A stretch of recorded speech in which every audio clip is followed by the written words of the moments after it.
people of all classes and sects. My thanks also to some of the speakers on this platform who, referring to the delegates from the Orient, have too often claimed the honor of bearing to different lands the idea of toleration. I am proud to belong to a religion which has taught the world both tolerance and universal acceptance.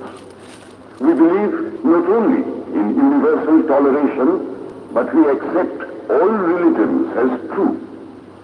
I am proud to belong to a nation which has sheltered the persecuted and the refugees of all religions and all nations of the earth. I am proud to tell you that we have gathered in our bosom the purest remnant of the Israelites who came to southern India and took refuge with us in the very year in which their holy temple was shattered to pieces by Roman tyranny. I am proud to belong to the religion which has sheltered and is still fostering the remnant of the grand Zoroastrian nation. I will quote to you, brethren, a few lines from a hymn which I remember to have repeated from my earliest boyhood, which is every day repeated by millions of human beings. As the different streams, having their sources in different places, all mingle their water in the sea, so, O Lord, the different paths which men take through different tendencies, various though they appear, crooked or straight, all lead to Thee. The Presbyterian Convention, which is one of the most august assemblies ever held, is in itself a vindication, a declaration to the world of the wonderful doctrine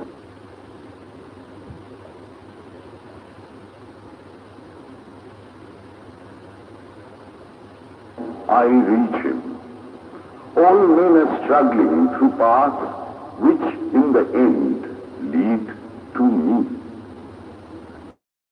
Sectarianism, bigotry, and its horrible descendant, fanaticism, have long possessed this, drenched it often and often with human blood, destroyed civilization, and sent whole nations to despair. Had it not been for these horrible demons, then it is now. But their time is come, and I fervently hope that the bell that tolled this morning in honor of this convention may be the death knell of all fanaticism, of all persecutions with the sword or with the pen, and of all uncharitable feelings between persons wending their way to the same goal. 300,000 people worked.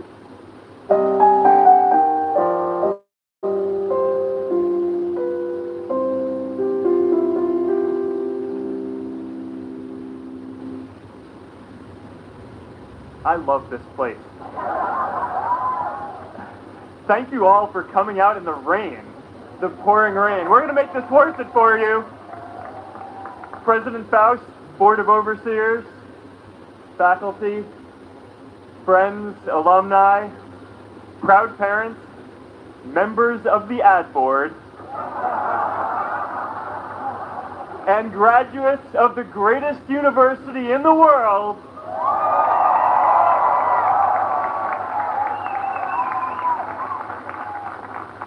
I am honored to be here with you today because, let's face it, you accomplished something I never could. If I get through this speech today, it'll be the first time I actually finish something here at Harvard. Class of 2017, congratulations.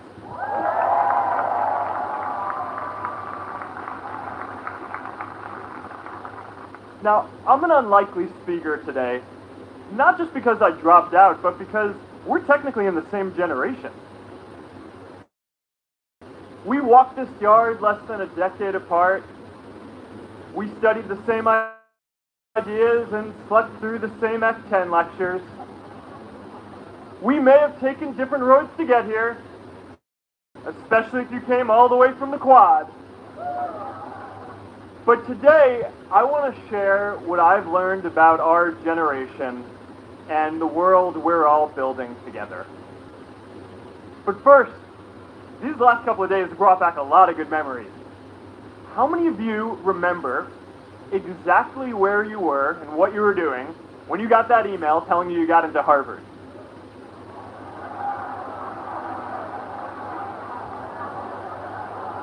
I was playing the video game Civilization, and I ran downstairs and got my dad, and for some reason, his first reaction was to video me opening the email. But I swear, getting into Harvard is the thing my parents are most proud of me for. My mom is nodding.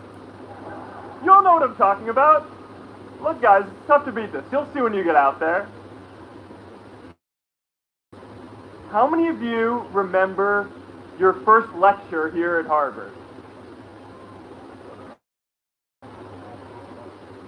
Mine was Computer Science 121 with the incredible Harry Lewis. Harry. I was running late for class, so I threw on a t-shirt, and I didn't realize until afterwards that I put it on inside out and backwards and my tag was sticking out the front. I couldn't figure out why no one in class would talk to me. Except for this one guy, KX Jin. He just went with it.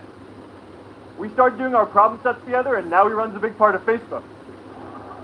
And that, class of 2017, is why you should be nice to people.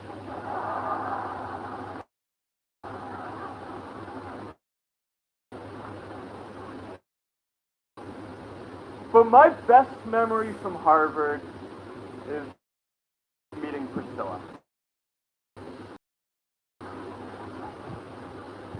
I had just launched this prank website, Face Smash.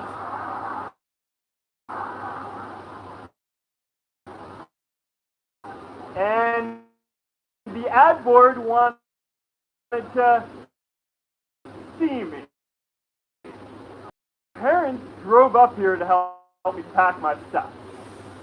My friends threw me a going away party. To have it, Priscilla was at that party with her friends, and we met in line for the bathroom in the Foho Bell Tower, and in what must be one of the all-time most romantic lines, so we need to go on a date quickly.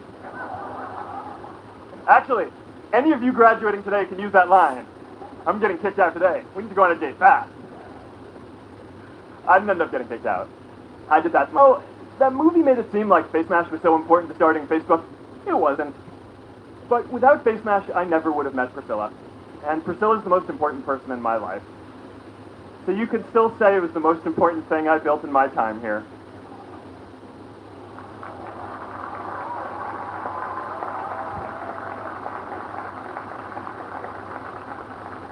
And some of us even families. That's why I'm so grateful to this place. Thanks, Harvard.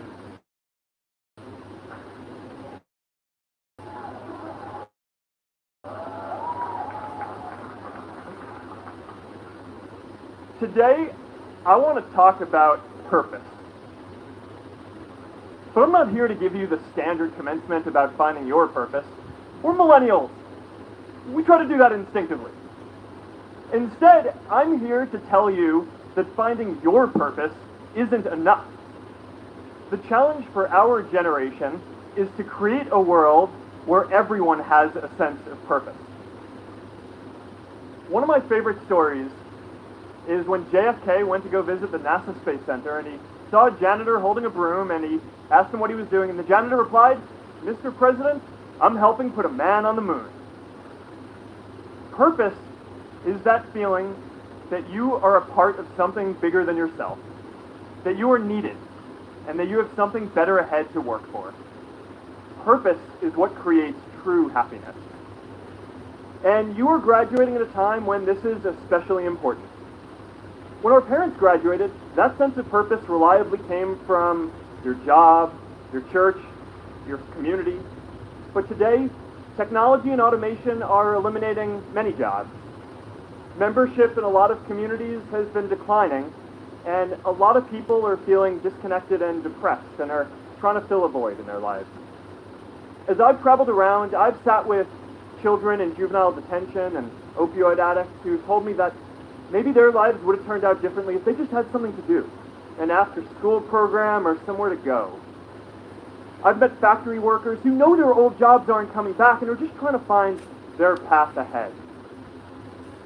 For our society to keep moving forward, we have a generational challenge to not only create new jobs, but create a renewed sense of purpose. I remember that night I launched Facebook from that little dorm in Kirkland House.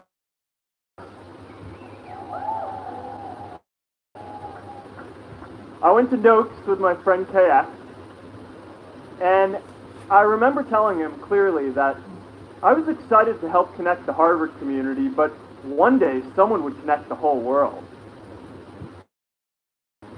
The thing is, it never even occurred to me that someone might be us. We were just college kids. We didn't know anything about that. There were all these great big technology companies with all these resources, and I just assumed one of them would do it. But this idea was so clear to us that all people want day after day. A change in the world, you will. But it's not enough to have that purpose yourself. You also have to create a sense of purpose for others. And I found that out the hard way. You see, my hope was never to build a company. I wanted to have an impact. And as all these people started joining us, I just assumed that that's what they wanted to do too. So I never took the time to explain what it was that I hoped we'd build. A couple of years in, some big companies wanted to buy us. I didn't want to sell. I wanted to see if we could connect more people. And we were building the first version of Newsfeed at the time, and I thought, if we could just launch this, it could change how we all learn about the world. Nearly everyone else wanted to sell. Without a sense of higher purpose, this was their startup dream come true, and it tore our company apart. After one particularly tense argument, one of my close advisors told me if I didn't agree to sell the company right now, I would regret that decision for the rest of my life. Relationships were so frayed that within a year or so, every single person on our management team was gone. That was my hardest time leading Facebook. I believed in what we were doing, but I felt alone. And worse, it was my fault. I wondered if I was just wrong, an imposter, a 22-year-old kid who had no idea how things actually work. Now, years later, I understand that is how things work when there's no sense of higher purpose. So it's up to all of us to create it so we can all keep moving forward together.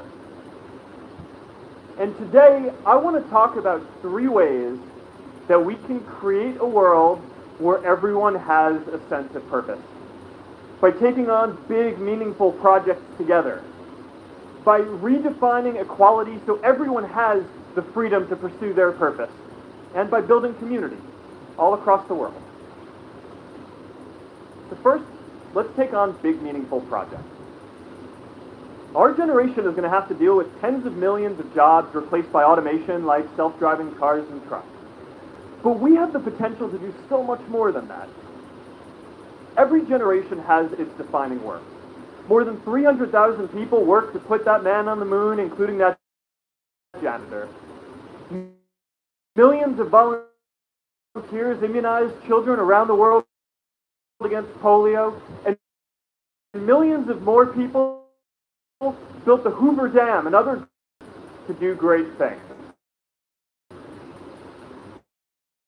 Now I know, maybe you're thinking, I don't know how to build a dam. I don't know how to get a million people involved in anything. Well, as when they begin. Ideas don't come out fully formed. They only become clear as you work on them. You just have to get started. If I had to know everything about connecting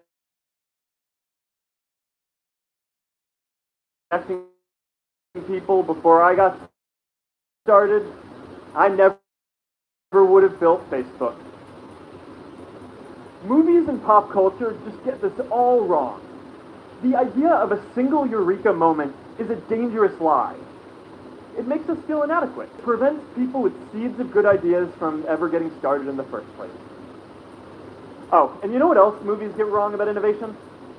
No one writes math. That's not a thing, okay?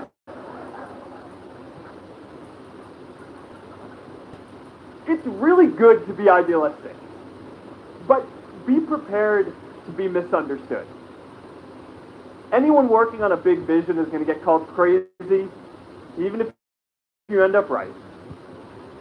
Anyone taking on a complex problem is going to get blamed for not fully understanding it, even though it's impossible to know everything up front. Anyone taking initiative will always get criticized for moving too fast, because there's always someone who wants to slow you down. In our society, we often don't take on big things because we're so afraid of making mistakes that we ignore all the things wrong today if we do nothing.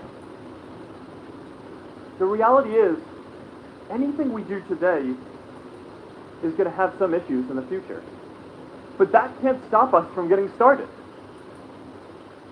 What are we waiting for? It is time for our generation-defining great work. How about stopping climate change before we destroy the planet and getting millions of people involved, manufacturing and installing solar panels to share their health data, track their health data, and share their genomes? You know, today, our society spends more than 50 times as much treating people who are sick as we invest in this. We can fix this. How about modernizing democracy so everyone can vote online? And how about these achievements are all within our reach. Let's do them all in a way that gives everyone in our society a role. Let's make purpose. Big, meaningful projects together is the first thing we can do to create a world where everyone has a sense of purpose. The second is redefining our idea of equality, so everyone has the freedom to pursue their purpose. Now, many of our parents had stable goals, whether we're starting our own projects or finding our role in another one. And, you know, that's great, because our culture of entrepreneurship is how we create so much progress. And ideas. Facebook wasn't the first thing I built. I also built chat systems and games, study tools and music players, and I'm not alone. J.K. Rowling got rejected 12 times before she finally wrote and published Harry Potter. Even Beyoncé had to make hundreds of songs to get Halo. The greatest successes come from having the freedom to fail. Now, today, we have a level of wealth inequality that hurts everyone. When you don't have the freedom to take your idea and turn it into a historic enterprise, we all lose. And right now, today, our society is way over-indexed on rewarding people when they're successful, and we don't do nearly enough to make sure that everyone can take lots of different shots. Now, let's face it, there is something wrong with our system when I can leave here and make billions of dollars in 10 years, while millions of students can't even afford to pay off their loans, let alone start a business.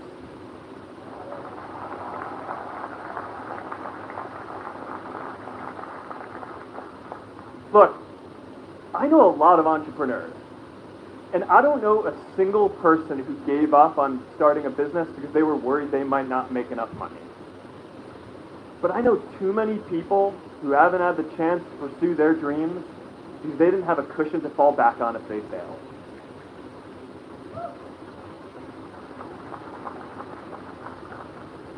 We all know you don't get successful just by having a good idea or working hard. You get successful by being lucky too. If I had to support my family growing up instead of having the time to learn how to code, if I didn't know that I was going to be fine if Facebook didn't work out, then I wouldn't be standing up here today. And if we're honest, we all know how much luck we've had to get to this point in our lives. Every generation expands its definition of equality. Previous generations fought for the vote and civil rights. They had the New Deal and Great Society. And now it's time for our generation to define a new social contract.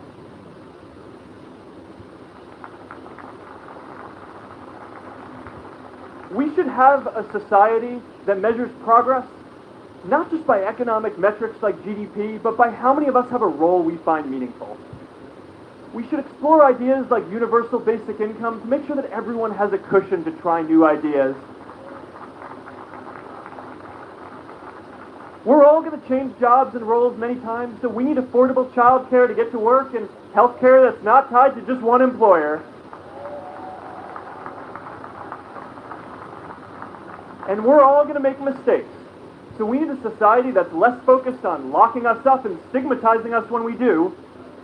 And as our technology keeps on evolving, we need a society that is more focused on providing continuous education through our lives.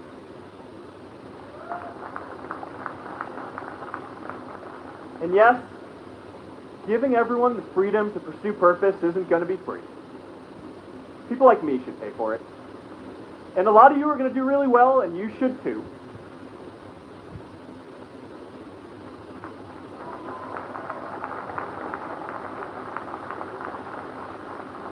That is why Priscilla and I started the Chan Zuckerberg Initiative and committed our wealth to promoting equal opportunity.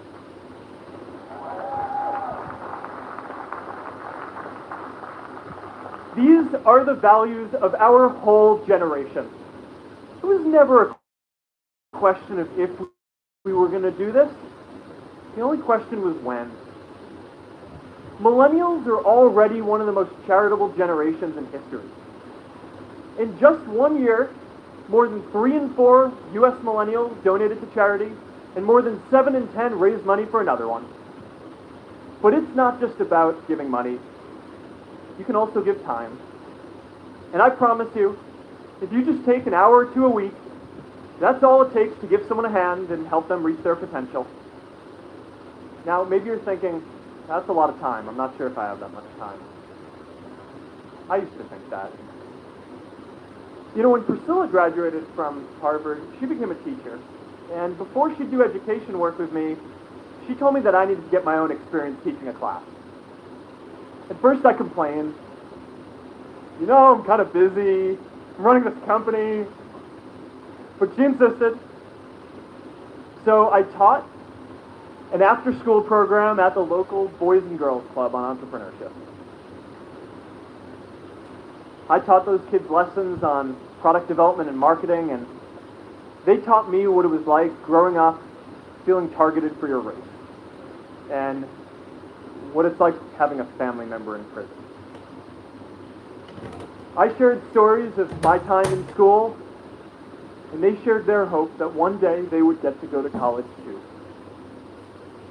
For 5 years, I've had dinner with those students every month. One of them even threw Priscilla and me our first baby shower. And next year, they're going to college. Every one of them. First generation in their families. We can all make time to give someone a hand. Let's give everyone the freedom to pursue purpose, not just because it's the same, it's something great. We are all better for it.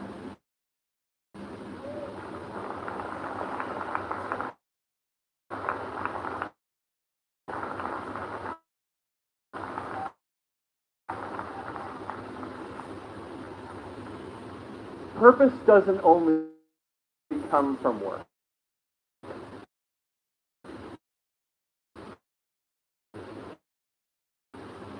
The third way